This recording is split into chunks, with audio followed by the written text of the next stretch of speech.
स्वागत है। मध्य प्रदेश में विधानसभा चुनाव को लेकर तमाम पार्टियां अपनी तैयारियों में लगी हुई हैं। कांग्रेस पार्टी ने आज 144 उम्मीदवारों की सूची जारी कर दी। 144 उम्मीदवार चुनावी मैदान पर उतार दिए और 136 उम्मीदवारों का ऐलान बीजेपी पहले कर चुकी है। यानी कि जो कश्मकश है वो बढ़ती जा रही है। कांग्रेस पार्टी ने विंध्य से 16 उम्मीदवार उतार दिए और भारतीय जनता पार्टी ने भी अपने 16 उम्मीदवारों की सूची अलग अलग सूचियों में जारी कर चुकी है। यानी कि कश्मकश बढ़ती जा रही है। तमाम विधानसभा सीटों पर तमाम दावेदार थे और जिस तरह अब सूची जारी हुई है तमाम समीकरणों पर बात होने लगी है। हमारे साथ अमित मिश्रा जी हैं। तमाम विंध्य की सीटों को लेकर हम बात करेंगे। अमित जी, 16 उम्मीदवारों का ऐलान आज कांग्रेस पार्टी ने विंध्य में कर दिया। सतना की बात हो, रीवा की बात हो, सीधी, शहडोल, तमाम जिलों पर उम्मीदवारों का ऐलान। चुनावी समीकरण की अगर बात करें, शुरुआत अगर सतना से करें तो किस तरह के समीकरण बैठ रहे हैं? देखिए विवेक, पहली बात तो ये कि जो आज 144 नामों की सूची कांग्रेस पार्टी ने जारी की, बीजेपी ने जहां 4 पार्ट में प्रत्याशियों को चुनाव मैदान में उतारा। पहले सांसदों का नाम आया, केंद्रीय मंत्रियों का आया, फिर बाद में जो मंत्री हैं, पूर्व मंत्री हैं, उनके नाम पर विधायकों को भी मौका दिया। ये तमाम चीज़ें कि कांग्रेस ने एक बार में 144 नामों की सूची जारी कर दी। बात विंध्य की करें, विंध्य के सतना की करें तो सतना में जिस तरह से ऐलान किया गया, पहली सीट चित्रकूट, नीलांशु चतुर्वेदी, इसमें कोई संशय नहीं था। दरअसल कुछ ऐसे टिकट हैं जो वर्तमान विधायक हैं, कुछ में पूर्व मंत्री हैं, पूर्व विधायक हैं जो स्ट्रांग हैं, जिसमें इफ बट इसलिए नहीं है कि कुछ 2-3 नाम नहीं है, वो सीधे तौर पे एक एक नाम थे, एक 2-2 नाम थे। और सर्वे एक बड़ा आधार रहा, जो 4-4, 5-5 राउंड के सर्वे की बात हो रही थी, उस बेसिस पर ये फैसले किए गए, जिसमें सतना जिले की चित्रकूट विधानसभा सीट नीलांशु चतुर्वेदी, हालांकि वहां पर परिस्थितियां थोड़ा सा अलग बताई जा रही हैं। परिस्थितियां इसलिए अलग बताई जा रही हैं क्योंकि भाजपा ने पहले प्रत्याशी तो घोषित कर दिया, सुरेंद्र सिंह। वहां पे एक कैंडिडेट जो बीजेपी के पैनल में पहले थे, सुभाष शर्मा डोली, वो बगावत कर गए, बसपा से कैंडिडेट बन गए हैं। तो पहले ये भी चर्चा अभी बीच में शुरू हुई कि चूंकि वो ब्राह्मण चेहरे हैं, नीलांशु चतुर्वेदी हैं, सुरेंद्र सिंह हैं, तो कास्ट वाइज कुछ मूवमेंट ऐसा हो सकता है, लेकिन मुझे ऐसा उतना स्पष्ट नहीं समझ में आता है। लेकिन ये संभावना है कि वोट अच्छे बसपा को भी मिलेंगे। क्या समीकरण बनते हैं, इसलिए वहां पर भी एक अच्छी फाइट देखने को मिल सकती है।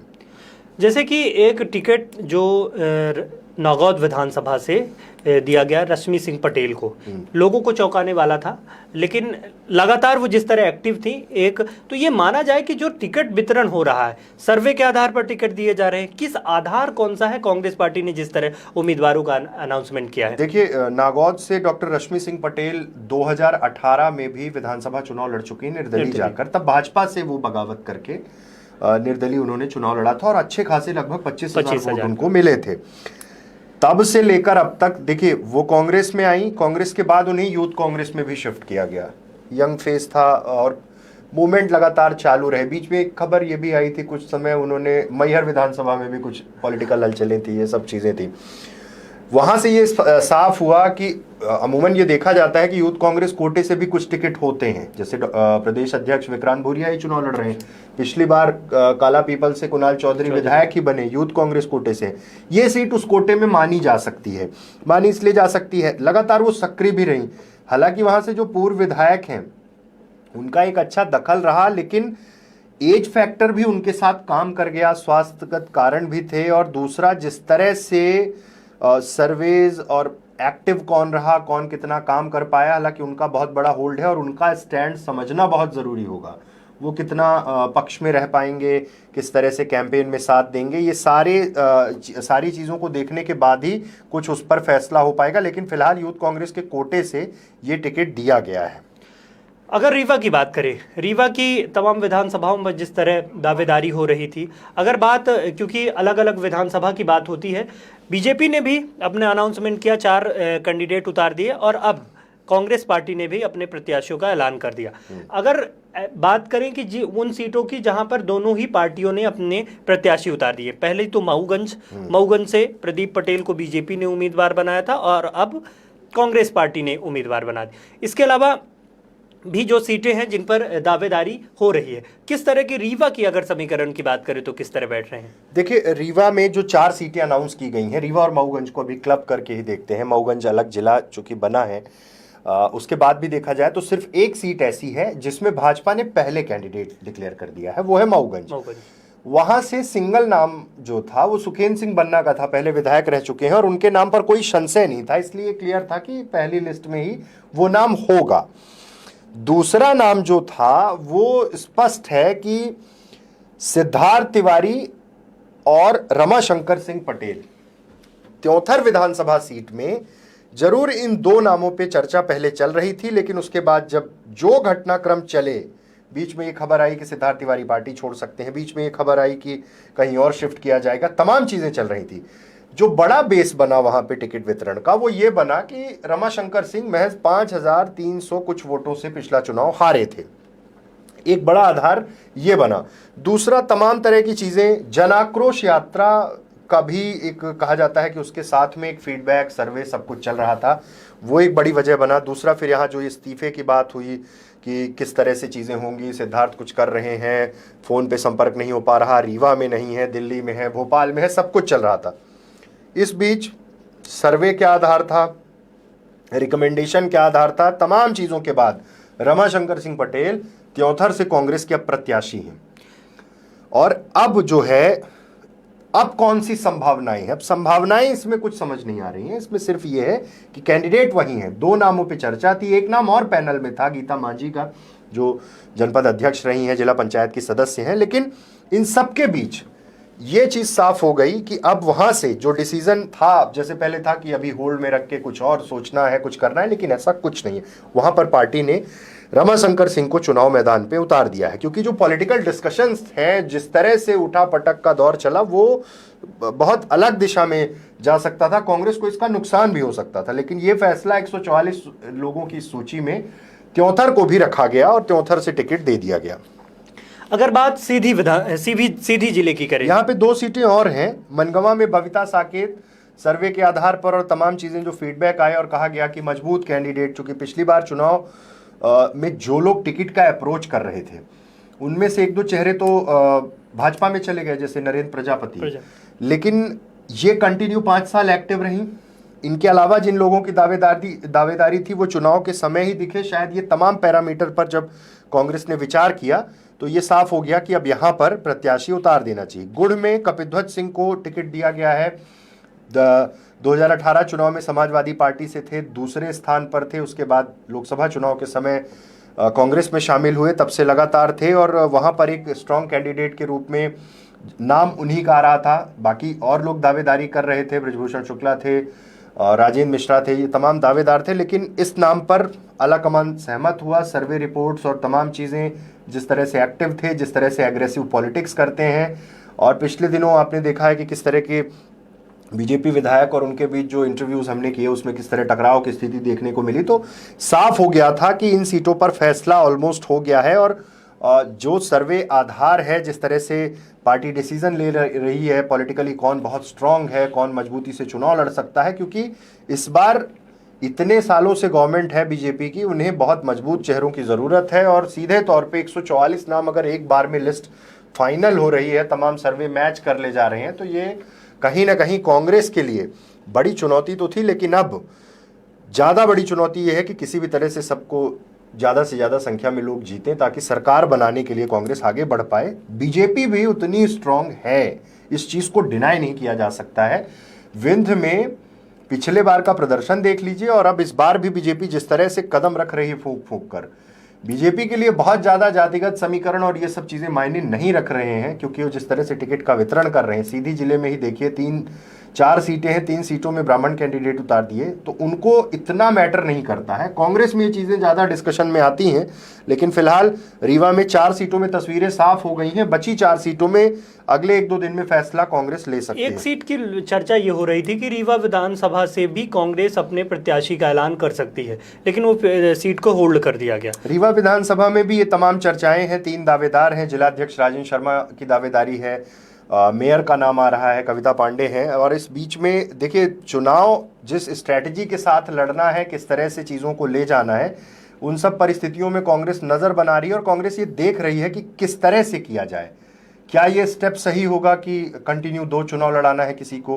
क्या ये स्टेप सही होगा कि संगठन के किसी मजबूत आदमी को, क्योंकि देखिए कहीं ना कहीं संगठन के दृष्टिकोण से रीवा जिले में कांग्रेस मजबूत स्थिति में है। आप कांग्रेस और बीजेपी के संगठन को अगर वर्तमान में कैलकुलेट करेंगे तो आप ये पाएंगे कि बीजेपी की वो तमाम चीजें उस तरह से नहीं चल पाई इस बार जिस तरह से कांग्रेस ने संगठन को रिफॉर्म किया, बूथ स्तर तक पहुंचना, तमाम कार्यक्रम दौरे सब कुछ एक ऑर्गेनाइज वे में किया है। तो इसका क्रेडिट जिला अध्यक्ष को जाता है और एक स्वाभाविक दावेदारी है, पहले यहां से चुनाव लड़ चुके हैं, पिछला चुनाव लड़वा चुके हैं, तो अब ये सीट अभी होल्ड है और अगले 1-2 दिन में इस पर भी फैसला हो सकता है। अब देखिए किसके खाते में ये सीट जाती है। सीधी की अगर बात करें तो सीधी से 2 विधानसभा सीटों पर दोनों ही पार्टियों ने अपने प्रत्याशी उतार दिए। उनमें से चुरहट विधानसभा, जहां पर शरतेंदु तिवारी और पूर्व नेता प्रतिपक्ष अजय सिंह राहुल के बीच मुकाबला है। दूसरी एक महत्वपूर्ण विधानसभा इसलिए हो जाती है कि सिहावल विधानसभा, जहां से सीडब्ल्यूसी के मेंबर हैं कमलेश्वर पटेल और विश्वामित्र पाठक के बीच मुकाबला है। लेकिन इन दोनों सीटों पर दोनों ही पार्टियों ने अपने प्रत्याशी का ऐलान कर दिया। कैसे देखते हैं इन समीकरणों को सीधी जिले के? देखिए सीधी में सबसे पहले भाजपा ने जब प्रत्याशियों का ऐलान किया, सांसद रीति पाठक को सीधी वर्तमान सीट से विधायक पद के लिए उतार दिया। शरदेंदु तिवारी स्वाभाविक था, वहां पे कोई चेंज लग नहीं रहा था। हालांकि बीच में चर्चा थी कि जातिगत समीकरण में डिस्टर्ब हो सकता है। भाजपा ये सब चीजें सोचती नहीं है उतना। उन्होंने अपने लेवल पे देखा कि सिटिंग एमएलए को वहां फिर से रिपीट करना है, उन्होंने रिपीट कर दिया। सिहावल में पूर्व विधायक विश्वामित्र पाठक को उतारा, पिछली बार बगावत करके लड़े थे और ये हुआ कि बगावत करके लड़े, पार्टी से निकाला, सब कुछ हुआ, ज्वाइनिंग कराई और सीधे प्रत्याशी बना दिया। हर सीट में जैसे विश्वामित्र पाठक उस विधानसभा सीट से चूंकि विधायक रह चुके हैं और वो वहां पर लगातार सक्रिय है, वहां पर हालांकि पिछला चुनाव देखा जाए तो वोट मार्जिन जो था कमलेश्वर पटेल का वो अच्छा खासा था, उसके पहले भी वो अच्छे खासे वोट से जीते थे। जब विश्वामित्र पाठक जीते थे चुनाव तब महज 3000 के आसपास का डिफरेंस था, कोई बड़ी विक्ट्री मार्जिन नहीं रही। इस बार की क्या परिस्थितियां होती हैं देखना होगा, क्योंकि ये कहा जाता है कि जब कमलेश्वर पटेल मिनिस्टर बने 2018 में, उसके बाद उन्होंने अपने विधानसभा क्षेत्र के लिए बहुत काम कर लिया था और कंटिन्यू एक्टिव हैं और घर से ही कई सदस्य जनपद में, जिला पंचायत में, मतलब एक अच्छी जमावट उस विधानसभा में है। तो इतना आसान वहां पे भाजपा को नहीं होगा। दूसरी तरफ आते हैं चुरहट विधानसभा में पूर्व नेता प्रतिपक्ष अजय सिंह फिर से प्रत्याशी हैं, ये भी नोन था, लेकिन पिछले 1.5 से 2 सालों में जो पॉलिटिकल मूवमेंट है वहां का, जिस तरह से वो एक्टिव हुए हैं, वो अपने आप में बहुत अलग है। पहले भी चूंकि वो रहे, लेकिन अब जिस तरह से उन्होंने इस इलेक्शन में फूंक फूंक कर कदम रखने वाली बात हुई, पिछली बार एक बड़ा झटका था उनका हारना और जिस तरह से वो विधानसभा नहीं पहुंच पाए, फिर बहुत सारी चीज़ें उस दौरान हुई और वो जो मन में टीस थी वो भी निकल के सामने आई। इस बार वो सब गलतियां ना करते हुए वो सीधे तौर पे टारगेट कर रहे हैं अपनी कॉन्स्टिट्यूंसी को। पिछली बार चूंकि विंध्य की एक जिम्मेदारी थी, अलग अलग जगह पहुंचना, सभाएं, बहुत सारी चीज़ें हुई और उधर चुनाव लूज कर गए, इसलिए पूरा फोकस उनका अपनी विधानसभा सीट में है। और इसी डायमेंशन में ये विधानसभा सीट कहीं ना कहीं ये देखा जा रहा कि स्ट्रांग है, चूंकि कांग्रेस ने इस बार जो टिकट का वितरण अभी 144 सीटों में किया है, तो ये देखा जा रहा कि तमाम चीज़ों को सामंजस्य समीकरण, जातिगत समीकरण, ये सब तो देख रही, लेकिन सर्वे एक बहुत बड़ा आधार बना है। लेकिन जो हॉट सीट बनती जा रही है सीधी विधानसभा, इसलिए कि पूर्व विधायक केदारनाथ शुक्ला का टिकट काट दिया बीजेपी ने, सांसद को उतार दिया गया। अब ये कयास लगाए जा रहे हैं कि कांग्रेस पार्टी किसको वहां उम्मीदवार बनाती है, ये एक मामला होगा। और सबसे बड़ा कि केदारनाथ शुक्ला का क्या अगला कदम होगा? देखिए, केदारनाथ शुक्ला न्याय यात्रा निकाल रहे हैं और उनका दावा है कि मैं पार्टी से न्याय की मांग कर रहा हूं और एक प्रबल संभावना ये है कि इस यात्रा के माध्यम से केदारनाथ शुक्ला ये देखने की कोशिश कर रहे हैं कि उनकी क्या स्थिति है, क्या उनको चुनाव निर्दलीय लड़ना चाहिए। क्योंकि एक बात की चर्चा बार बार क्यों हो रही है कि अगर केदारनाथ शुक्ला चुनाव नहीं लड़ते हैं तो ऐसी परिस्थिति में एक प्रबल संभावना बन जाएगी कि रीति पाठक चुनाव में बहुत अच्छे से आगे बढ़ पाएंगी। इसलिए वो कहीं ना कहीं कोशिश करेंगे, क्योंकि उनके पॉलिटिकल करियर की भी बात इसमें जुड़ रही है, तो वो कोशिश करेंगे कि चुनाव लड़ें। किसी राजनीतिक दल से चुनाव लड़ने की उतनी संभावना मुझे नहीं समझ में आ रही है। मतलब कि बीच में खबरें चलने लगी कि वो कमलनाथ से मिल लिए तो ये हुआ, ये सब मुझे नहीं लग रहा। मिल लिए से मतलब नहीं है, जिस मुद्दे को लेकर विपक्ष ने इतना आक्रामक हमला किया कि उनका टिकट ही चला गया, सीधी पेशाब कांड एक बहुत बड़ी वजह थी इसलिए मुझे नहीं लगता कि कांग्रेस में कोई संभावना दिख रही है, लेकिन निर्दलीय चुनाव लड़ने की एक प्रबल संभावना है और कांग्रेस भी इसी चीज पर नजर बनाए हुए है कि क्या वो निर्दलीय लड़ेंगे, किस तरह से लड़ेंगे। ये एक अभी चीजें होल्ड हैं इसी बेसिस पे। अगर और विधानसभा सीटों की बात करें, क्योंकि सिगरौली और अनूपपुर और उमरिया से भी उम्मीदवार घोषित कर दिए गए, जैसे कि पुष्पराजगढ़ से फुंदेलाल मार्को वहां से विधायक है, ये पूरा कंफर्म था कि इनको ही टिकट मिलेगा, वो स्ट्रांग है कांग्रेस पार्टी में, सर्वे में भी उन्हीं का नाम था। और जैतपुर से उमा चौधरी को उतार दिया है चुनाव। यहाँ पे प्रत्याशी बदला है कांग्रेस ने, और यहाँ पे भी बेसिस वही थे, सर्वेज थे और सामाजिक रूप से कौन लोगों को कनेक्ट कर पा रहा है, कौन एक्टिव है, इसलिए वहाँ पे उमा धुर्वे एसटी सीट है जैतपुर। वहाँ जयसिंह मरावी को बीजेपी ने भी अपना उम्मीदवार बना दिया है। वो विधायक हैं। और सिंगरौली सीट में आपने कहा रेणु शाह पिछली बार बहुत कम वोटों से चुनाव हारी थी, इसलिए फिर से पार्टी ने उन पर विश्वास उम्मीदवार बना दिया। क्योंकि सिंगरौली सीट इसलिए भी चर्चा में अभी कुछ दिनों पहले रही कि वहां से जो रामलल्लू वहां से विधायक है, उनके बेटे के एक मारपीट का मामला था, तो काफी चर्चा में आया था। हालांकि अभी सिंगरौली से बीजेपी ने अपने प्रत्याशियों का ऐलान नहीं किया है। अनूपपुर से तमाम बीजेपी में भी अटकलें थी कि बिसाहू लाल सिंह का टिकट कट सकता है, लेकिन एक बार फिर चुनावी मैदान पर उतारा। और खास इसलिए भी हो जाता है कि प्रशासनिक सेवा पर रहे रमेश सिंह को एक बार चुनावी मैदान पर उतारा है कांग्रेस पार्टी ने। तो ये माना जा रहा है कि ये विधानसभा सीट बहुत खास हो सकती है। ये विधानसभा सीट बहुत खास होगी क्योंकि पिछला बाई इलेक्शन बहुत वोटों से बिसाहू लाल सिंह जीते थे, लेकिन उसके बाद चूंकि उम्र के इस पड़ाव में भी हैं, लेकिन बीजेपी ने उन पर विश्वास जताया है। लेकिन सामने इस बार बहुत स्ट्रांग कैंडिडेट है। सामने जो कैंडिडेट है वो सीधे तौर पर ये देखा जा रहा है कि पूर्व प्रशासनिक अधिकारी, जिला कांग्रेस कमेटी अनूपपुर के अध्यक्ष भी हैं, उनको मैदान में उतारा है। और कहीं ना कहीं बिसाहू लाल सिंह को चौतरफा घेरने की तैयारी है। यहाँ पर भी चुनाव बहुत दिलचस्प होने वाला है। किसके खाते में जाएगा ये तो अब 3 दिसंबर को पता चलेगा, लेकिन फिलहाल इन तमाम सीटों पे पहले जैसी परिस्थितियां नहीं समझ में आ रही हैं। टिकट जिस तरह से 144 सीटों पर घोषित किए गए और जिस तरह से तमाम समीकरण बन रहे हैं और जिस तरह से प्रत्याशी उतारे गए हैं, एक टफ फाइट। हालांकि बीजेपी सोचिए कि इतने साल सरकार में रहने के बाद भी इतनी पावरफुल तरीके से चुनाव लड़ रही है। कांग्रेस के सामने भी बड़ी चुनौतियां हैं। हालांकि अभी जैसे जनरली पहले देखा गया, पहले के चुनाव में कि जैसे टिकट अनाउंस होते थे तमाम हंगामा, इस्तीफे, इस बार बहुत फूक फूक कर बीजेपी और कांग्रेस दोनों कदम रख रही हैं। खासकर कांग्रेस में इस तरह की कोई चीज़ नहीं दिख रही, हालांकि भाजपा में बहुत से इस्तीफे हो चुके हैं। हालांकि जिस तरह प्रत्याशियों का ऐलान हुआ है उसमें जैतपुर, अनूपपुर और पुष्पराजगढ़ ऐसी विधानसभा सीटें हैं जहां पर दोनों ही पार्टियों ने अपने प्रत्याशियों का ऐलान कर दिया। वहां से ही पूर्व विधायक पुष्पराजगढ़ से फुंदेलाल मार्को को विधानसभा का उम्मीदवार बनाया, वो विधायक हैं। इससे पहले पहली सूची जब बीजेपी ने जारी की थी तो हीरा श्याम को वहां से अपना प्रत्याशी बनाया था। जैतपुर में जयसिंह मरावी और उमा चौधरी के बीच मुकाबला है, और इसी तरह अनूपपुर में बिसाहू लाल सिंह और रमेश सिंह के बीच यह मुकाबला है। अब देखना होगा कि किस तरह के समीकरण बनेंगे, कौन कौन सी विधानसभा सीटों पर अभी और प्रत्याशी होना जिस तरह बाकी है, उन पर क्या एक्शन लेती है पार्टी और किन उम्मीदवारों को अपने चुनावी मैदान पर उतारती है। क्योंकि लगभग दोनों ही पार्टियों ने विंध्य में अपने बराबर प्रत्याशियों का ऐलान कर दिया है, और माना यह जा रहा है कि कल भारतीय जनता पार्टी प्रत्याशियों की 5वीं सूची जारी कर सकती है। और नवरात्र के तीसरे दिन खबर है कि कांग्रेस पार्टी भी अपनी दूसरी सूची जारी कर देगी। तमाम किस तरह के समीकरण होंगे, अलग अलग जिलों की अलग अलग विधानसभा सीटों के साथ हम आपके बीच आते रहेंगे। बहुत बहुत धन्यवाद।